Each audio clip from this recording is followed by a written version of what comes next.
Et si le football n'était plus vraiment un jeu? Bienvenue dans Vision and Réflexion. Comment vas-tu aujourd'hui? La chaîne évolue, de nouvelles choses arrivent bientôt. Mais aujourd'hui, j'aimerais qu'on prenne un moment ensemble. Un moment pour parler d'un sujet qui me touche profondément, le football moderne. Pourquoi moderne? Parce que le football change avec son époque. Et quand je parle de football moderne, je parle simplement du football d'aujourd'hui, celui de notre génération, celui que nous vivons maintenant. Pourquoi le football? Parce que je ne parle pas de loin. Cela fait près de 30 ans que je vis ce sport. Depuis mes 5 ans, le football fait partie de ma vie. Je l'ai joué, je l'ai regardé, je l'ai ressenti, je l'ai aimé. Je parle ici de quelque chose que je connais, sur les terrains, autour des terrains, dans les discussions, dans les tribunes, et c'est justement parce que je l'aime que je me permets cette réflexion. Le football, à la base, c'est quoi? C'est un jeu, un sport, un moment de partage. Je me souviens d'une époque où l'on pouvait se chambrer entre amis, un derby, un classique, une rivalité. On parlait fort, on défendait son équipe, mais à la fin, on rentrait ensemble. Aujourd'hui, j'ai l'impression que quelque chose a changé. Dis-moi, quand est-ce la dernière fois que tu as parlé de football autour d'un verre sans que cela ne devienne tendu? Certains bars ne diffusent même plus certains matchs par peur des débordements. On ne débat plus, on s'attaque. Les arbitres sont insultés, menacés, parfois agressés. Je suis allé récemment voir un match amateur, un simple match. Je n'étais pour aucune équipe, je voulais juste me détendre. Une décision arbitrale, et les insultes ont commencé, puis les menaces. Et je me suis posé une question, qu'est-ce qu'on est en train de faire? On parle d'un match amateur, pas d'une finale mondiale.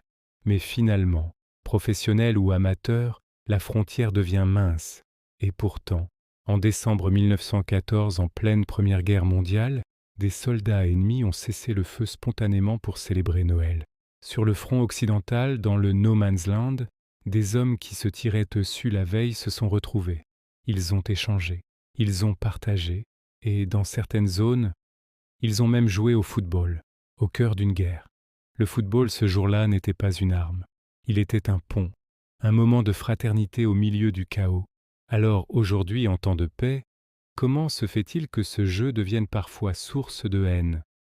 Dans le football professionnel, les tensions sont exposées en permanence. Les conflits deviennent publics, les désaccords deviennent spectacles. Les statuts prennent parfois le dessus sur le respect. Et nos jeunes regardent. Ils regardent les matchs, ils regardent les réactions, ils regardent tout cela, ils reproduisent. Alors je me pose une autre question. Avons-nous oublié que le football reste un jeu avec des règles, un jeu avec des erreurs humaines, un jeu arbitré par des êtres humains? Parce que oui, l'arbitre peut se tromper, comme toi, comme moi. Mais est-ce que cela justifie l'insulte, la menace, la haine? Je ne dis pas que tout était parfait avant. Il y a toujours eu des excès. Mais j'ai le sentiment qu'aujourd'hui, la limite est devenue floue. Et peut-être que le vrai problème n'est pas le football. Peut-être que le football est simplement le miroir de notre époque.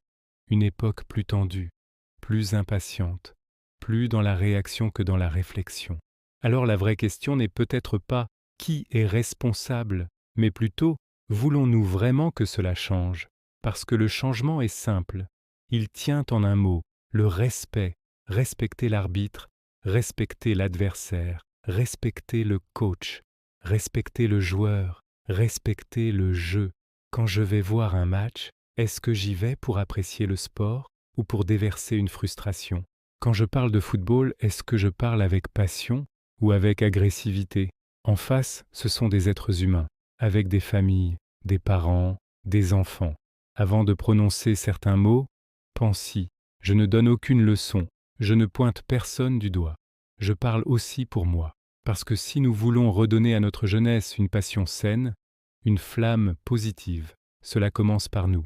Peut-être que le vrai changement n'est pas dans les règlements, ni dans les instances, mais dans nos comportements quotidiens.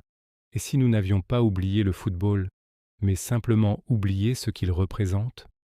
Un jeu, un lien, un moment partagé, sans jugement, juste une réflexion. C'était Vision and Réflexion. À bientôt.